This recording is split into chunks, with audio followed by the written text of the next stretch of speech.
দুবরাজপুরের নিরাময় অজগর উদ্ধার। দুবরাজপুরের নিরাময়ের কাছে উদ্ধার হলো একটি অজগর। প্রায় 7 ফুট লম্বা এই অজগর। বর্তমানে অজগরটি সম্পূর্ণ সুস্থ রয়েছে। জানা যায়, কুইটা গ্রামের নাজমুল মণ্ডল নামে এক ব্যক্তি দুবরাজপুর যশপুর রাস্তায় নিরাময়ের কাছে একটি অজগরকে পিচ রাস্তা পারাপার করতে দেখে প্রথমে ঘাবড়ে যান। পরে লোকজন সেখানে ভিড় করতে থাকেন। এরপর খবর দেওয়া হয় সর্পপ্রেমী অমিত শর্মা ও দুবরাজপুর থানার পুলিশকে। ঘটনাস্থলে আসে দুবরাজপুর থানার পুলিশ। সর্পপ্রেমী অমিত শর্মা এসে অজগরটিকে রাস্তার পাশে থাকা থেকে উদ্ধার করেন। তবে অজগরটিকে বন দপ্তরের সহায়তায় অনুকূল পরিবেশে ছেড়ে দেওয়া হবে বলে জানান সর্পপ্রেমী অমিত শর্মা। ব্যুরো রিপোর্ট, সোনার বাংলা নিউজ টিভি।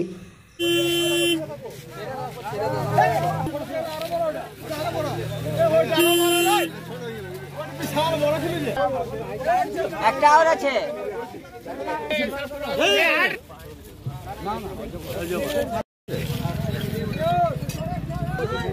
একবার করে চুম খেয়ে দাও।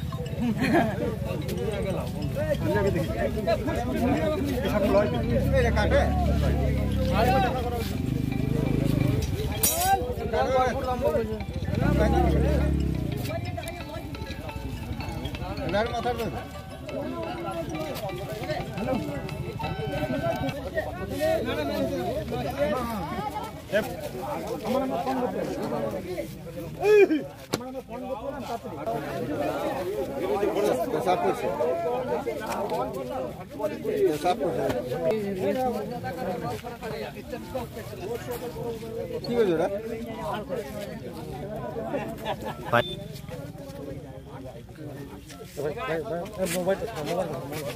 রোডটা দাবা মাথা না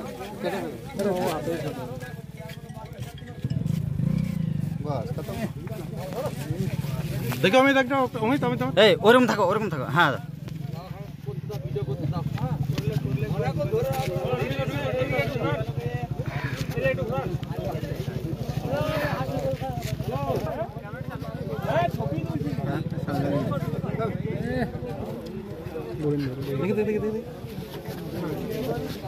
হাত তো ধরে নিয়েছি।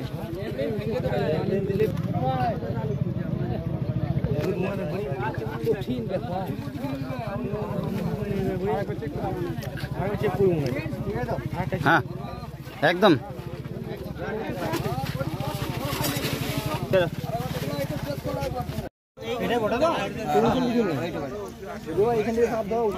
বলছি। আমাকে ফোন করেছে নাজমুল মণ্ডল।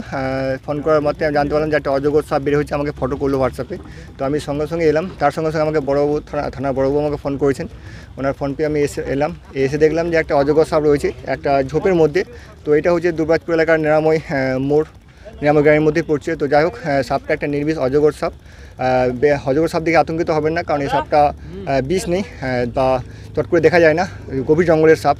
তো যখনই সাপ দেখতে পাবেন অবশ্যই ফরেস্ট অফিসে ফোন করবেন। হয়তো সাপকে মারবেন না, কারণ সাপ একটা পরিবেশে উপকারী জীব। অ্যাকচুয়ালি আমাদের আশেপাশে অনেক জঙ্গল রয়েছে, সেই জঙ্গলের মাধ্যমে হয়তো কোনো কারণে বেরিয়ে চলে এসেছে খাবারের সন্ধানে। হ্যাঁ, খুব কম দেখা যায়, আছে কম বেশি দেখতে পাওয়া যায় আমার দুবরাজপুর এলাকার মধ্যে। হ্যাঁ, সাপটা সুস্থ আছে। হ্যাঁ, এটা অ্যাপ্রক্স 7 ফুটের উপরে আছে আর আনুমানিক 5 থেকে 6 কেজি ওজন হবে। এটা আমরা আজকে রেস্কিউ করলাম। কালকে সকালে ফরেস্ট অফিসে খবর দেওয়া হয়ে গেছে। ফরেস্ট অফিসে নিয়ে যাবো এবং ফরেস্ট অফিসের সহায়তা নিয়ে সেটা অনুকূলভাবে ছেড়ে দেবো। আমার নাম অমিত শর্মা।